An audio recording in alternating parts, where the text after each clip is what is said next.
Well, here we are. We are listening to today's budget live. That's me and my brother, Gogga Watstar, a special guest. Sonny the office dog's in here as well to say hello to Quasi. You're really interested, Sonny. He's yawning. Well, today apparently mini budget, but we're aware of perhaps up to 30 points. 30 measures. 30 measures, which are going to obviously be some are going to be energy based, some are going to be due around investment incentives, and then we believe the majority of them are going to be tax cuts. Yeah. Big changes. So basically 30 things, but the big bombshell rabbits are the cuts in basic income tax. The corporation tax isn't happening. Yep. So that's going to stay at 19%, which we've been used to for a long period of time. And so wait, before you go any further into that, how long has it been at 19%? Oh, I don't know, quite a while now.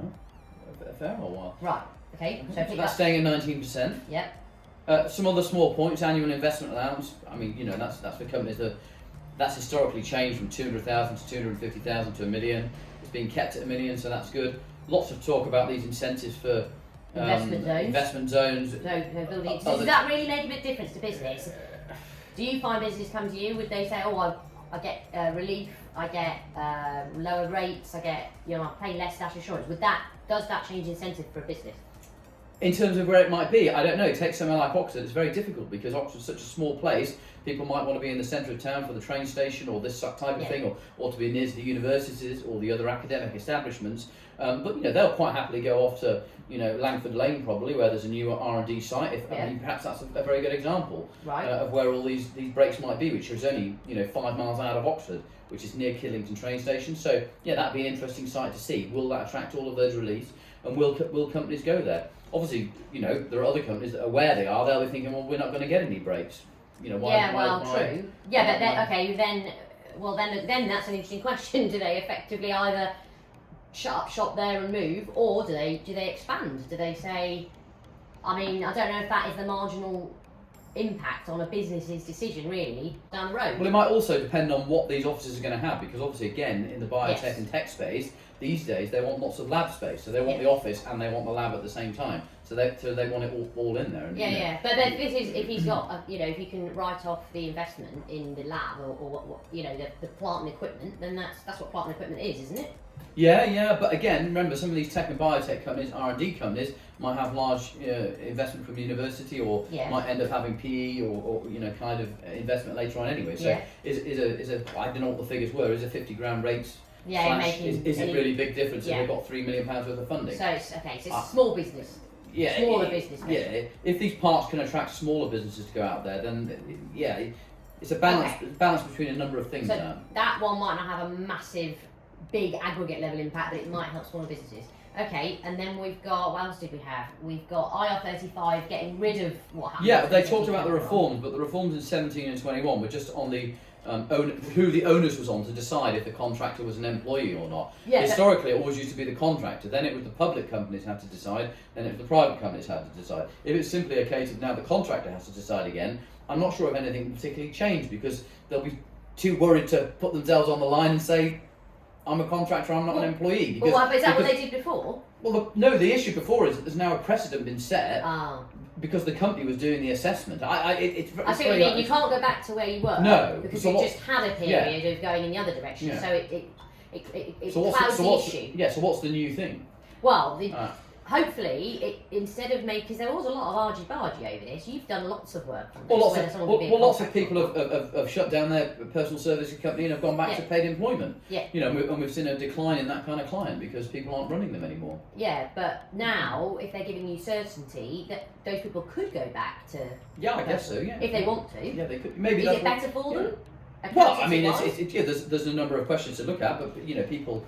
generally like to run their operation, at a certain profit level, or if they want limited liability. Remember, a company gives you limited liability. Yeah. There are certain reasons, or the commercial viability of having a company.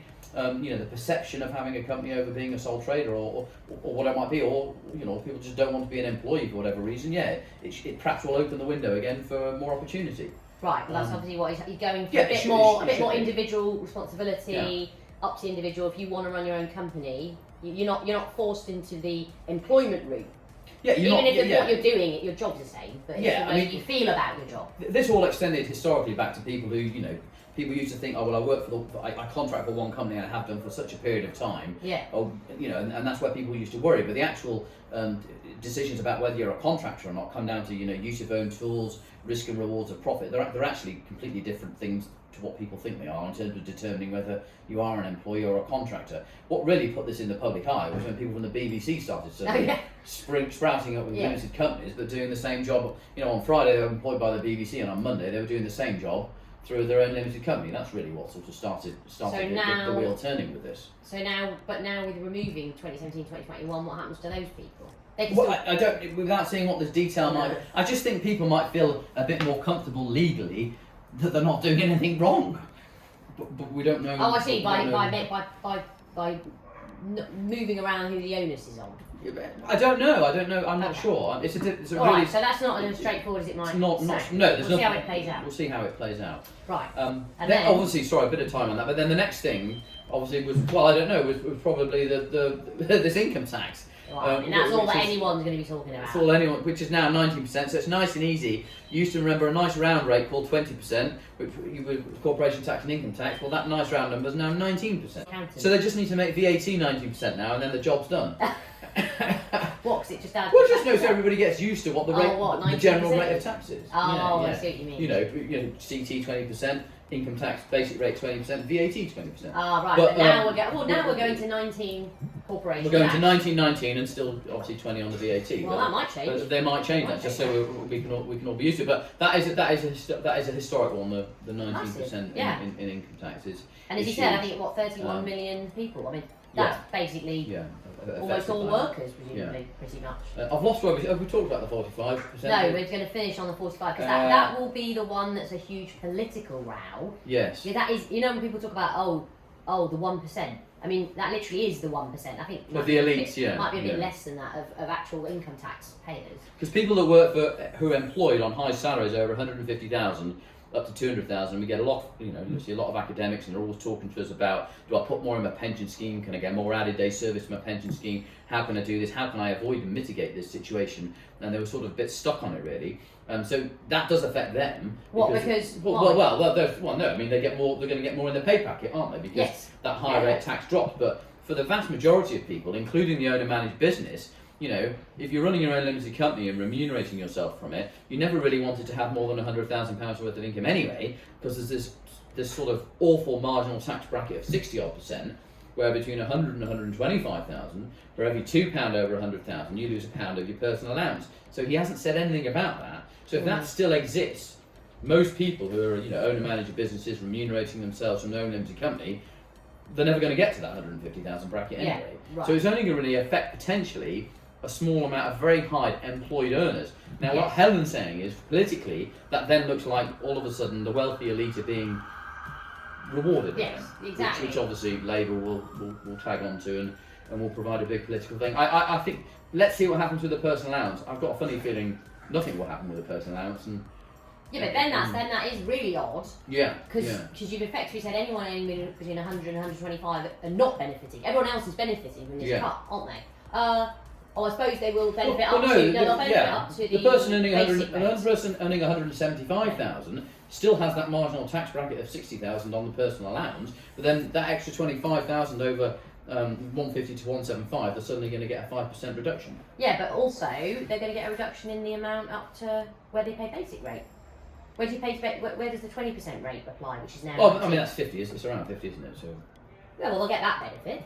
But everyone will get that benefit, right? Yeah, there's a benefit. Yeah. I think what he's trying to say here is, so ironically, in 2010, under the austerity budget, we were all in this together. Now it's trying to be like, well, growth. We're all in this together. We're all going to get the benefit from this together. Look at that one. Plan to reward the already wealthy. Yeah, that's what Rachel Reeves is saying. That's Rachel Reeves is saying. Yeah. Well, so I mean, that could be. That's more of a sort of prodding Labour. It's sort of putting it out there a bit, isn't it? Rather than.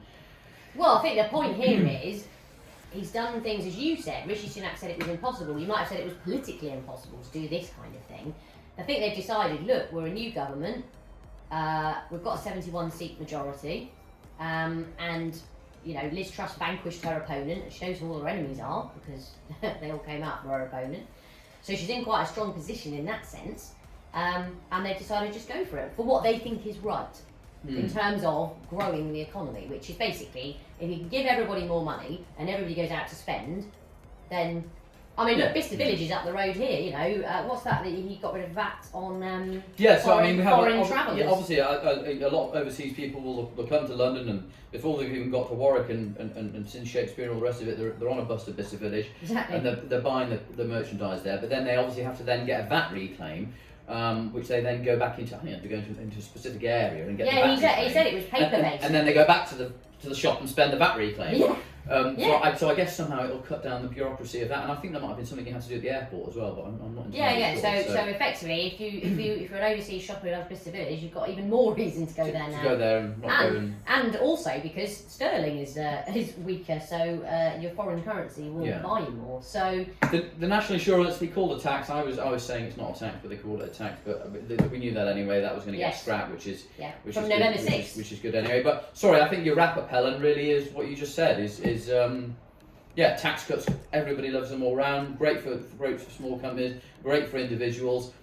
Tax incentives for companies to go to these research and development parks, whatever they might be. Looks like some good news for IR35 contractors. It's a business friendly budget. Business friendly budget. The other people say rewarding the rich, and where are we going to get the money? Where are they going to get the money to plug the hole? Well, and of course, if you want to know more about what's going to happen on the politics and the economics, it's Blonde Money. Check us out, blondemoney.co.uk, at Market Blondes on Twitter.